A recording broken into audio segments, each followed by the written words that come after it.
ஓம் சைராம், ஜெய் சைராம். என் அன்பு குழந்தையே, நீ வாழும் வாழ்க்கைக்கு ஒரு நல்ல அர்த்தம் உனக்கு கொடுக்க போகிறேன். உன்னை யாரும் பெருமையாக நினைக்கபடி நான் உன்னை செய்ய போகிறேன். உன்னை விட்டு போனவர்களெல்லாம் மீண்டும் உன்னிடம் வந்து சேரப்போகிறார்கள். உன் நீண்ட நாள் காத்திருப்புக்கு ஒரு முடிவு கட்டப் போகிறேன். ஒரு நிமிடமாவது எனக்காக ஒதுக்கி இதை கேள். முடிவில் நீயே முகம் மலர்வாய். அன்பு குழந்தையே, நீ வாழும் வாழ்க்கைக்கு ஒரு நல்ல அர்த்தம் வேண்டாமா? உன்னை யாரும் பெருமையாக நினைக்க வேண்டாமா?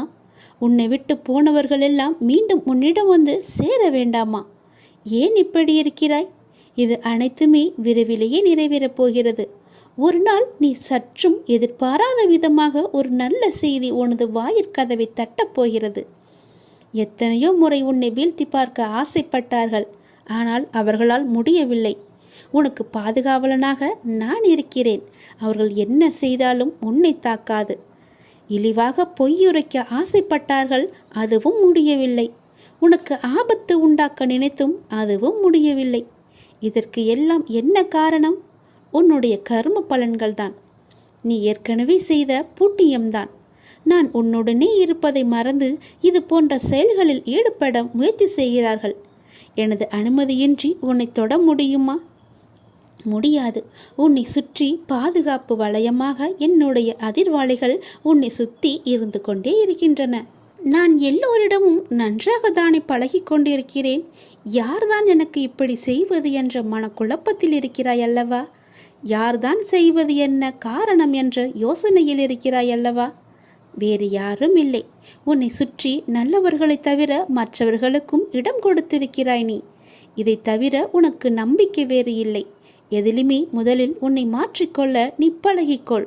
எது நடந்தாலும் முதலில் உனக்கு உன் மீதே நம்பிக்கை வேண்டும்.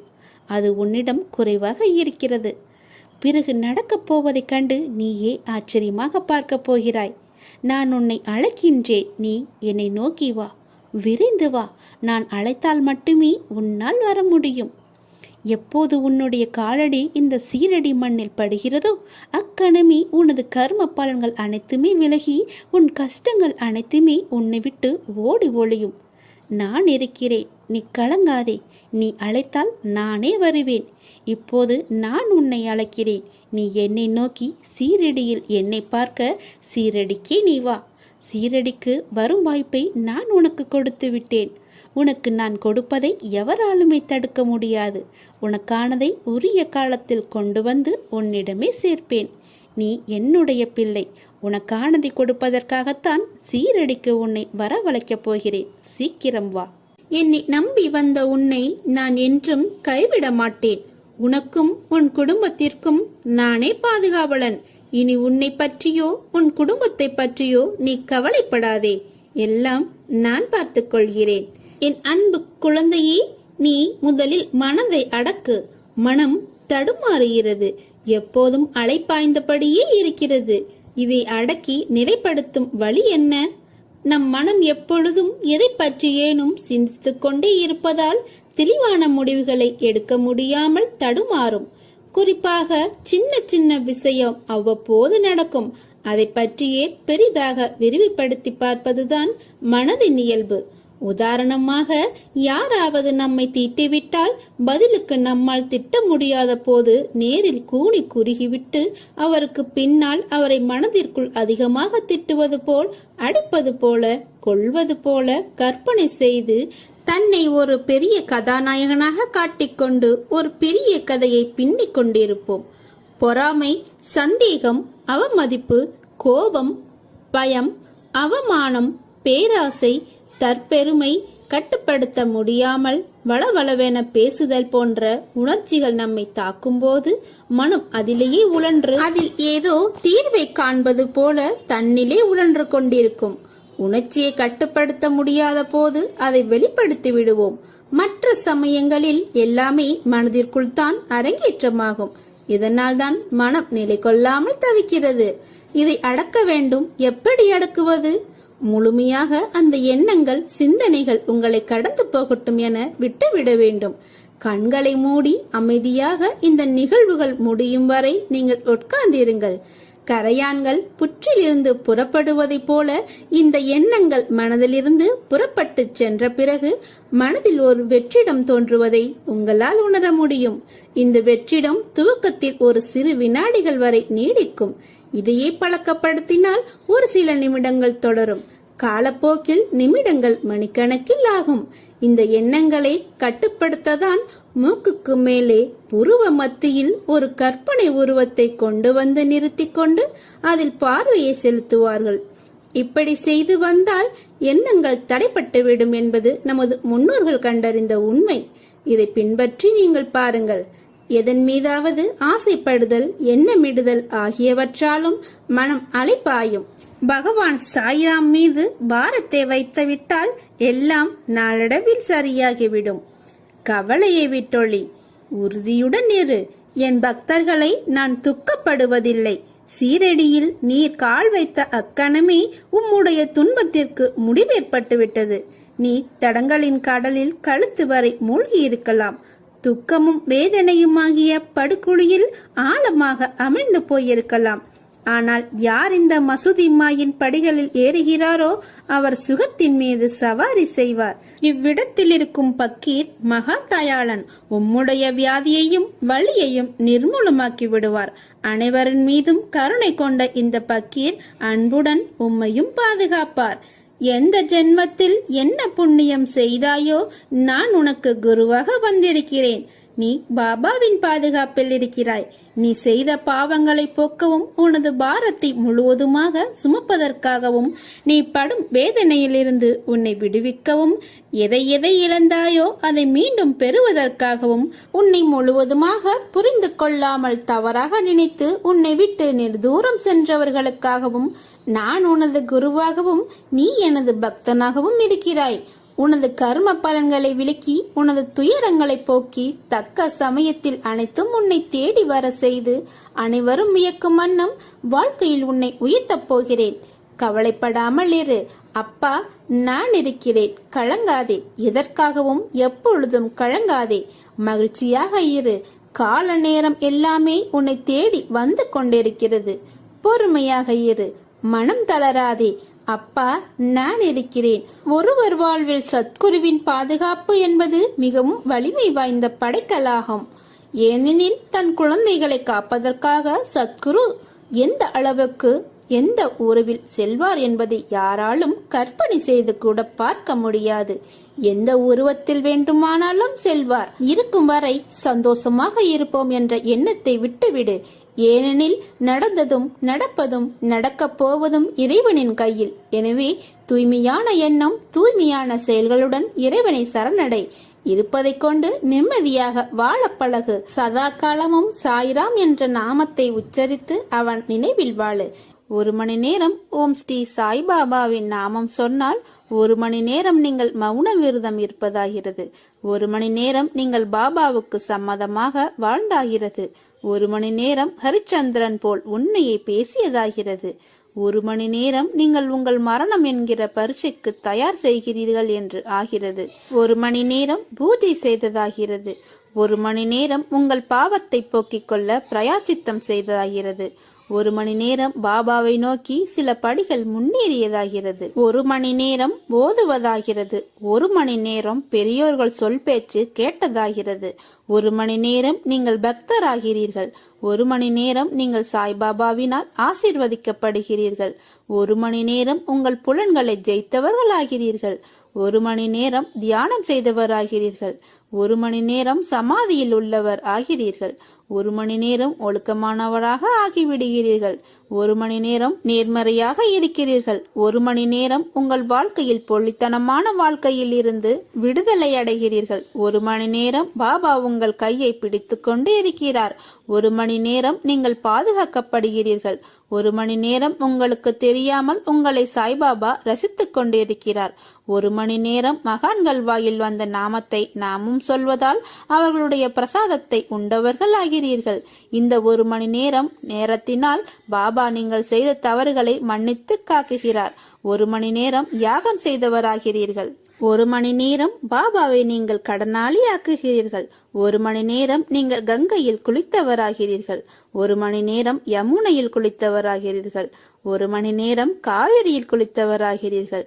1 மணி நேரம் சீரடி மண்ணில் உருண்டு பிறண்டவராகிறீர்கள். 1 மணி நேரம் கோடி கோடியான புண்ணியத்தை சம்பாதிக்கிறீர்கள். எல்லாவற்றிற்கும் மேல் நாமம் வேறு இல்லை, சாயும் வேறு இல்லை. அந்த 1 மணி நேரம் பாபாவே உங்கள் நாக்கில் எச்சில் பட்டு கட்டொண்டு இருக்கிறார். பாக்கியம் செய்திருந்தால் மட்டுமே பாபாவின் திருநாமத்தை நம்மால் சொல்ல முடியும். 1 மணி நேரம் பாபாவின் நாமத்தை சொன்னால் எல்லாம் நல்லதே நடக்கும். இன்று முதல் நீங்கள் எடுத்து வைக்கும் ஒவ்வொரு அடியும் வெற்றிப்படியே. நிச்சயம் நீ வெற்றி பெறுவாய். என் முழு ஆசையையும் பெறுவாய். இனி நீ பயப்படும்படி எதுவும் நடக்காது. தைரியமாக இரு. உன் கனவுகள் அனைத்தும் மெய்ப்படும். வெற்றி இலக்கு உனக்கு காத்து கொண்டிருக்கிறது. உன்னை தேற்றுவதற்காக 1000 முறை சமாதானம் கூறினேன். அதற்கு பிறகும் கூறுவேன். ஆனால் நீயோ உன் மனதில் சுமையை இறக்கி வைக்கிறாய். அதே சமயத்தில் சில மணி நேரத்தில் அதையே மீண்டும் சுமக்கிறாய். மறுபடியும் புலம்புகிறாய். எதற்கு நான் பார்த்து கொள்ள மாட்டேனா? உன் சாயப்பா மீது நம்பிக்கை இல்லையா? உனக்கான அனைத்தும் நான் சரி செய்து பார்த்து கவனித்து கொண்டு வருகிறேன். நீ என் மீது நிறைய அன்பு வைத்துள்ளாய் என்பது எனக்கு தெரியும். நீ ஜென்ம ஜென்மமாய் என்னுடைய உயிராய் இருக்கும் என் குழந்தை. உன்னை சரி செய்வது என்னுடைய பொறுப்பு. உன்னை ஒருபோதும் வேதனைப்படுத்த மாட்டேன். உனக்கு இன்று எந்நாள் வரை நண்பர்கள் காயப்படுத்தி இருப்பதை மட்டும்தானே நீ அறிவாய். ஆனால் உண்மையான நோக்கம் உன்னை காயப்படுத்துவதல்ல. அவர்கள் உன் அன்பை ஒரு பொருட்டாக கூட மதிக்கவில்லை என்று நான் சொல்கிறேன். உன்னை கேலி பொருளாக மற்றவர்களிடம் சிரித்து உன் அன்பை அலட்சியப்படுத்தியதன் வழி அதனோடு விட்டார்களா? நீ உரிமையாய் கோபம் கொண்டதை மற்றவர்களிடம் உன்னை அவர்கள் சித்தரித்து சொன்ன விதத்தால் அவர்கள் முன் நீ கோபம் கொண்டவர்களாக தெரிய வைத்து உன் பெயரையே கெடுத்தார்கள். பொது நண்பர்கள் அறிமுகம் கிடைத்ததனால் உன்னை அலட்சியம் செய்து பேச வைத்தார்கள். எதற்கு இது என்று அமைதியாக இருந்தாலும் உன்னை விடாமல் வந்து காயப்படுத்தி பதம் பார்க்கிறார்கள். அவர்கள் நம்பிக்கைக்கு உரியவர்கள் அல்ல என்பதற்காகத்தான் உனக்கு சில விஷயங்களை புரிய வைத்து அவர்களிடமிருந்து உன்னை நான் விலக்கினேன். இனிமேல் எல்லாம் நல்ல நேரம்தான். உனக்கு அவர்களிடம் இப்படி பேசாமல் இருக்கிறோமே, இது சரியா என்றுதானே யோசிக்கிறாய்? இது முழுவதும் சரிதான். உனக்கு இந்த அமைதிதான் நிம்மதி தரக்கூடியது. நீ போகும் பாதையை நான் தான் வழிகாட்டுகிறேன். அதனால் இது சரியா தவறா என்று ஒருபோதும் நீ யோசிக்காதே. நான் துணை நின்று உன்னை பாதுகாப்பேன். என் உயிரான குழந்தையே, வாழ்வில் உனக்கானது ஒன்று உன்னிடம் வந்து சேரும் காலம் வந்துவிட்டது. நீ எதிர்பார்த்ததை விட ஒரு நல்ல வாழ்க்கை உன்னை வந்தடையும். என்னை மீறி உன்னிடம் எதுவும் நெருங்காது. வாடின பூக்களாய் இருந்தாலும் உன் தந்தையான நான் உன்னிடம் அதை மலர்ந்த புத்துணர்வுடன் என் ஆசீர்வாதங்களுடன் உன்னிடம் தருவேன். உன் அத்தனை காயங்களுக்கும் மருந்தாய் எனது அருள் உன் மனதில் நிரம்ப பண்ணுவேன். நீ வைரக்கல். உன்னை வடிவம் கொண்டு வெளிச்சத்தின் பேரொளி போல் வீசவி நான் உனக்கு இவற்றையெல்லாம் நிகழ்த்துகிறேன். நீ உன்னில் பார்க்கும் அனைத்துமாய் அகிலத்தின் ரூபமாய் நான் என்றும் இருப்பேன். உன் சாயப்பாவின் வார்த்தை உனக்கான இரத்த ஓட்டத்தைப் போல என் நாவிலிருந்து தோன்றப் போகிறது. நீ என்று என்னை சாயப்பா என்று அழைத்து உன்னிடத்தில் நான் என்ற சொல்லுக்கு எல்லாம் சாய்தேவா என்ற அர்த்தத்தை கண்டாயோ, அன்று முதல் நீ என் உயிரான பொறுப்பு. நீ என் பிள்ளை. நீ என்னிடம் நீ அடம்பிடிக்கலாம், கோபப்படலாம், சண்டையிடலாம், எது வேண்டுமானாலும் செய்யலாம். முழு பொறுப்பையும் உரிமையும் நான் உன்னிடம் தந்திருக்கிறேன்.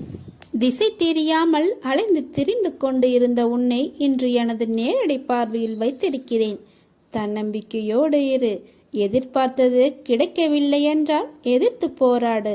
பயந்து ஒளியாதே. எதற்காகவும் பயப்பட வேண்டிய அவசியமில்லை. ஆசை, இன்பம், துன்பம், துயரம் இதற்கு முடிவே இல்லை. இதையெல்லாம் தாண்டி வந்தால்தான் நீ தேடி வந்த அற்புதமான சுகங்கள் உனக்கு கிடைக்கும். அன்று என்னை முழுவதுமாக நீ புரிந்து கொள்வாய்.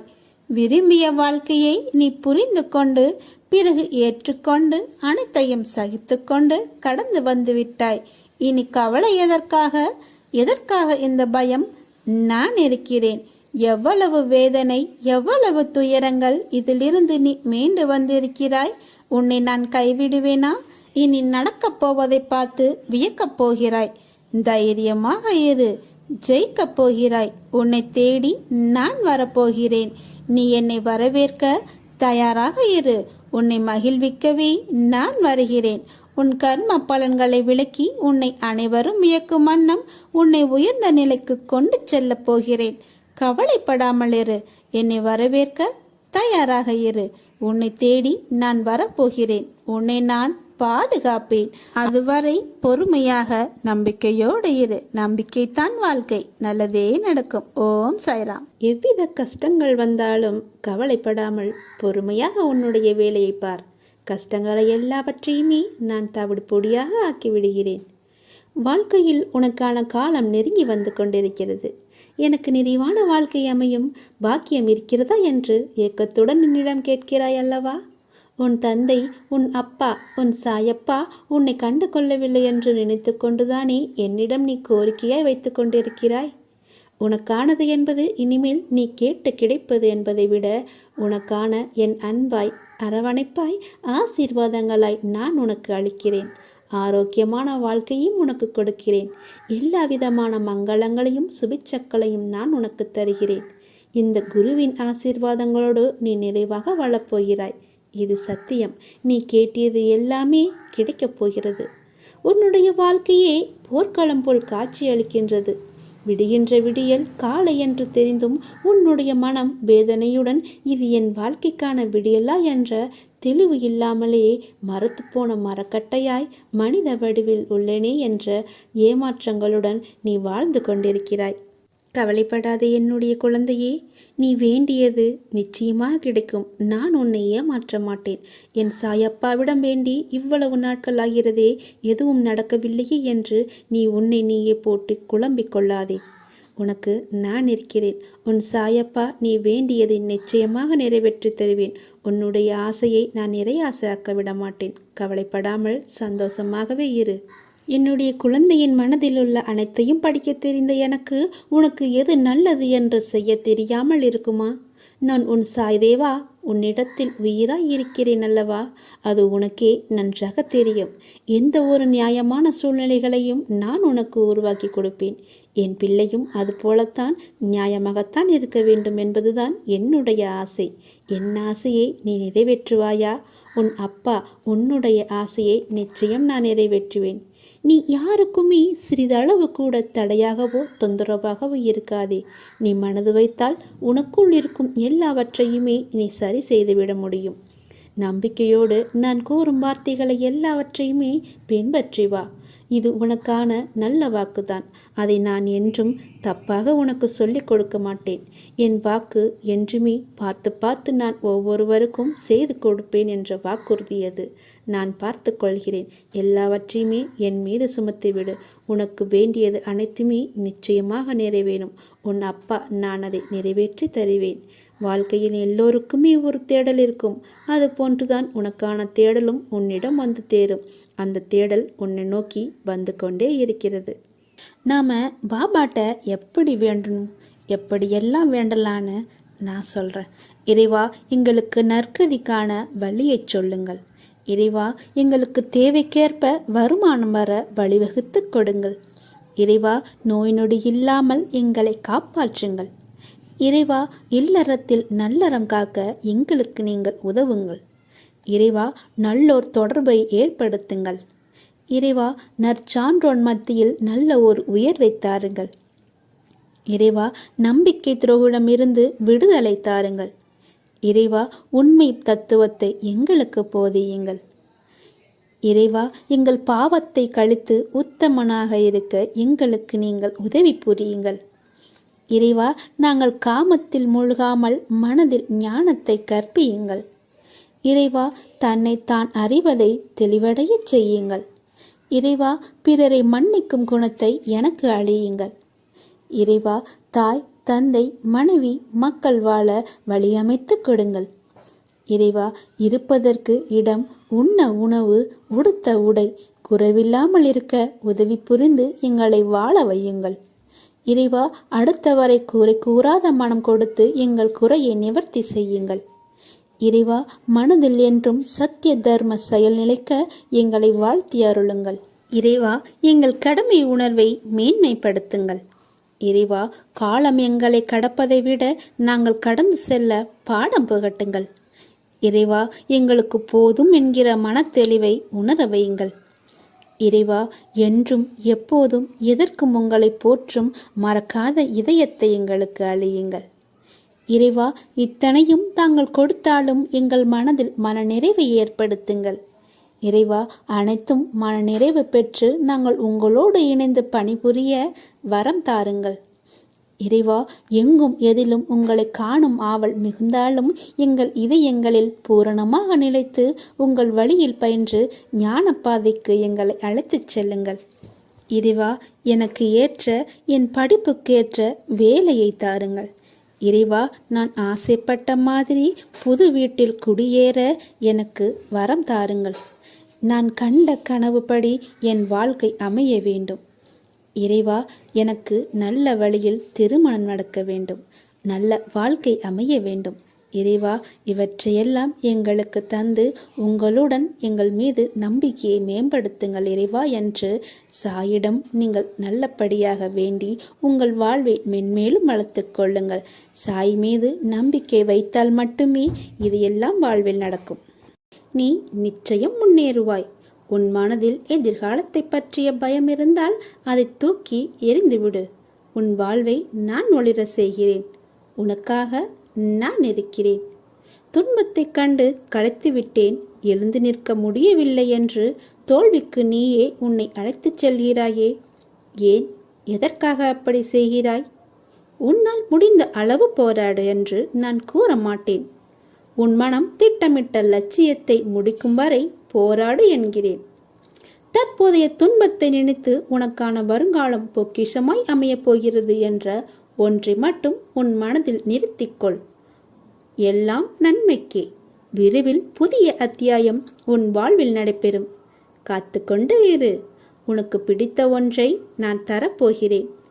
உன்னை கேலியாக பேசுகிறார்கள், உனக்கான மரியாதை கொடுக்கவில்லை என்று நீ வருந்துகிறாய். எல்லாவற்றிற்கும் நிச்சயம் காலம் பதில் சொல்லும். உன்னுடன் நான் இருக்கிறேன். உன்னை ஒருபோதும் நான் தாழ்ந்து போகும்படியோ கை ஏந்தவோ நான் விட மாட்டேன். இது என்னுடைய வாக்கு. வாழ்க்கையில் இன்னும் எத்தனை நாட்கள் நீ மெழுகுவர்த்தியாய் இருக்கப் போகிறாய்? மற்றவர்களுக்காக மட்டுமே நீ கரைகிறாயே. உன் வழிகள் உனக்கு பெரிதாக தெரியவில்லையா? நீ உன்னை அந்த நிலைக்கு ஆக்கியவர்களிடம் மீண்டும் அதே போல நீ பேசி பழகுகிறாயே. அவர்கள் உன்னை காயப்படுத்தினாலும் அவர்களுக்காக பாவப்படுகிறாய். உன் அன்பு அவ்வளவு வலிமை வாய்ந்தது என்பதை அவர்கள் உணரவில்லை. உண்மையை நீ உணர்ந்தால் நிச்சயம் உன்னை நான் அலட்சியப்படுத்தி இருக்க மாட்டார்கள். அடிமேல் அடிபட்டு இன்று உன் மனம் தாங்கும் சக்தியை எல்லாம் இழந்துவிட்டது. ஒட்டுமொத்த வழியும் இன்று ஒரே இடத்தில் சங்கமித்து உன்னை ரணப்படுத்தி உனக்காக நீ வாழும் நேரங்களை நிராகரிக்கச் செய்கிறது. அவர்களுக்காக அவ்வளவு யோசிக்கிறாய். கொஞ்சம் உனக்காக யோசி. நீ அன்பு கொண்டவர்கள் உன்னை காயப்படுத்தி விட்டார்கள் என்று உன் மனதை ரணப்படுத்தி கொண்டிருக்கிறாய். ஆனால் என் பிள்ளை, நீ உன் ரணங்களை பார்த்து என் மனம் வெந்து போகிறது. கர்ம வினைகள் ஒருவருடைய வாழ்க்கையில் அவர்களை மட்டுமே வைத்து நடக்க வைப்பது இல்லை. அதை நீ அனுபவிக்க வேண்டுமென்றால் இன்னொருவர் மூலம் கூட நடக்கும். உனக்கு ஒருவர் கஷ்டங்களை கொடுத்தால் அவர்களை குறை கூறாதே. உனக்கு உன் கர்ம வினையை போக்கி உனக்கு வாழ்க்கையை உணர்த்துகிறார் என்பதை நினைவில் கொள். இப்படி ரணங்களை அனுபவித்த உன் மனம் பொறுமை இழந்து எதற்கெடுத்தாலும் கோபம், எரிச்சல் என்று உன் தன்மையை மாற செய்யவிட்டது. அதை சரி செய்ய உனக்காக நான் உள்ளேன். உன் தன்மை என்றும் மாறாது. நீயாக நிம்மதியான சூழ்நிலையில் வாழ வைப்பேன். இது என்னுடைய சத்திய வாக்கு. என் குழந்தையின் வாக்கை காப்பாற்ற நான் அதை நிச்சயம் செய்வேன். ஒன்றை மட்டும் நினைவில் வைத்துக்கொள். வெளிச்சம் இருக்கும் மெழுகுவர்த்தியை ஏற்றினால் அதற்கு அந்த இடத்தில் மதிப்பு இல்லை. வீணாக அது தன்னையே உருக்கிக் கொள்ளும். எவர் உன் துணை வேண்டுமென்று உன்னிடத்திற்கு உன்னை அன்புடன் நோக்கி வருகிறார்களோ அவர்களுக்கு மட்டும் நீ மெழுகுவர்த்தியாய் இருந்தால் போதும். மெழுகுவர்த்தியின் மதிப்பு இருட்டில்தான் தெரியும். அதை போலத்தான் துன்பம் என்ற இருள் எவருக்கு உள்ளதோ அவர்களுக்கு அந்த நேரத்தில்தான் உன்னுடைய மதிப்பு தெரியும். நிச்சயம் உன் அன்பை அலட்சியம் செய்தவர்களுக்கு நிச்சயம் உன்னை யார் என்று நான் புரிய வைப்பேன். அதற்காக நீயும் அவர்களை அலட்சியப்படுத்தி விடாதே. அமைதியாக பொறுமையுடன் சகித்து கொண்டே இரு. அதற்கான கூலியை நான் தருகிறேன். அதை நான் செய்கிறேன். எவனொருவன் பக்தியுடன் முழு உள்ளத்தையும் என்னிடத்தில் வைக்கிறானோ அவனது தேகம் மற்றும் ஆத்மாவிற்கு எந்த ஆபத்தும் வராது என்பதை நான் அவனுக்கு வாக்குறுதியாக தருகிறேன். நீ அவமானம் படும்போது அவதாரம் எடுக்க வேண்டும். வீழ்கின்ற போது விஸ்வரூபம் எடுக்க வேண்டும். உன் மனம் புண்படுகின்ற போது புன்னகை செய்ய வேண்டும். வாதாடுவதை விட்டுவிட்டு நீ வாழ்ந்து காட்ட வேண்டும். அனைவருக்கு முன்பும் நீ நிச்சயம் உயர வேண்டும். உன்னை யாரெல்லாம் தூற்றினார்களோ அவர்கள் கண்ணெதிரே நீ நன்றாக வாழ்ந்து காட்ட வேண்டும் அல்லவா? அதற்காகத்தான் நான் உன் கூடவே எப்பொழுதும் இருக்கிறேன். நிச்சயம் நான் உன்னை உயர்த்துவேன். எதற்காகவும் கலங்காமல் சந்தோஷமாக இரு. சத்குரு வாழும் காலத்தில் சத்குருவிடம் நெருங்கியவர்கள், பழகியவர்கள், சத்குருவுக்கு தொண்டு செய்தவர்கள் எல்லோருமே யாராக இருந்தாலும் அவர்களின் கண்கள், எண்ணங்கள் ஏதோ எதிர்பார்ப்போடுதான் இருந்தது. சத்குரு கடவுள் என்று அறிந்தும் சில நேரங்களில் சத்குருவை நினைக்க மறந்துவிட்டோம். சத்குரு பல வேலைகளை கொடுத்து எங்கள் கண்ணை கட்டிவிட்டார். நாம் ஏதாவது சத்குருவிடம் கேட்க நினைக்கும் போதெல்லாம் நம் கவனத்தை திருப்பிவிட்டு வேடிக்கை பார்த்தார். பல நேரங்களில் நம் மனதில் உதிக்கும் எண்ணங்களை ரசித்து பதிலும் அளித்து வந்தார். சத்குருவிடம் குழந்தைத்தனமாக கோபம் கொள்ளும் நேரத்தில் அரவணைத்து மென்மையாக நடந்து கொண்டார். சத்குரு கருணையின் வடிவம் அல்லவா? சத்குரு கோபத்தால் வார்த்தைகளை உதித்து நம் மனதில் உள்ள தீமையான எண்ணங்களை அகற்றி தூய்மையாக்குபவர். சத்குருதான் நீதி தேவன். சத்குருவிடம் அடி வாங்கியவர்கள் பாக்கியசாலிகள். சத்குரு கொடுக்கும் அடியானது உன் நரம்புகளை இயக்க வைத்து மூளையில் இன்ப அதிர்ச்சி தந்து ஞான பாதைக்கு வித்திட்டவர். ஆம், இதுதான் உண்மை. இதில் சத்குரு நம் மீது உரிமை கொண்டு உள்ளதை நீங்கள் அறிந்தீர்களா? சத்குரு ஒவ்வொரு செயலை இயக்க வைக்கும் போதும் பரிபாஷையாக உணர்த்தும் போதும் பல விஷயங்களை அறியாமல் தவித்திருக்கிறோம். காலம் வரும்போது அறிந்திருக்கிறோம். நல்லவன் கெட்டவன் என்று பாரபட்சம் பார்க்காமல் எல்லோரையும் அவர் அரவணைத்தார். சத்குருவை நம்பியவர்கள் என்றும் மோசம் போவதில்லை என்பது நிச்சயம். சத்குரு ஞான தந்தையாக இருப்பதை பலர் அறியாமல் சத்குருவிடம் சுயநல பார்வையோடு அது இது வேண்டும் என்று கேட்கவே மனம் பிரயாசிப்பட்டு இருந்தது. ஞானத்தை போதிப்பவராக சத்குரு இருந்தாலும் ஞானம் அறிய யாரும் முற்படவில்லை. கஷ்டங்களை தெரிவிக்கவே மனம் துடித்தது. சத்குருவிடம் ஞான பாதையை அறிந்தவர்கள் சத்குருவிடம் நெருங்கவில்லை. போதனை முடிந்து ஏகாந்திர நிலையில் எங்கெங்கோ சென்று விட்டனர். பல இடங்களில் சத்குருவின் சபை வளர்ந்து சத்குருவின் தீவிர பக்தர்களாலும் சத்குருவினால் அரவணைக்க பெற்றவர்களும் ஞானத்தின் உழைப்பு கருணை தர்மத்தை போதித்து வருகின்றனர். இதற்கு சத்குருவி மூலமாகிறார். சத்குருவி சூட்சும வடிவில் வந்து ஏற்கனவே முடிவு செய்த ஆட்களை நியமித்து வழிநடத்தி வருகிறார். பல வழிகளில் சோதனைகளை சந்தித்தாலும் சாதனைக்கு வித்திட்டு மனதை மேலும் மேலும் திடமாக்கி வருகிறார். நிச்சயமாக ஒரு காலத்தில் சத்திய லோகத்திற்கு சென்று அடைவதை சாத்தியமாக்கி தருவதே சத்தியநாதின் சத்குரு பாபா. என்னை பொறுத்தவரை உண்மை உழைப்புடன் இருப்பவன் சத்குரு மனதில் உண்மையாக இடம் பிடிக்கிறான். இதற்கு தவம், யோகம், வாசிப்பயிற்சி, ஏகாந்திரமெல்லாம் தேவையில்லை. நித்தியமும் சத்குருவை மனதால் நேசித்து உண்மை மறவாமல் வாழ்ந்தாலே பிறவி என்னும் கடலை கடக்க வைத்து தன்னுடன் அழைத்துச் செல்வார் என்பது நிதர்சன உண்மை. பக்தர்களே, தர்ம சிந்தனையை பெருக்கி உண்மையுடன் வாழ்ந்து சத்குரு ஸ்ரீ சாய்பாபாவுடன் பயணிக்க தயாராக இருங்கள். நல்லதே நடக்கட்டும்.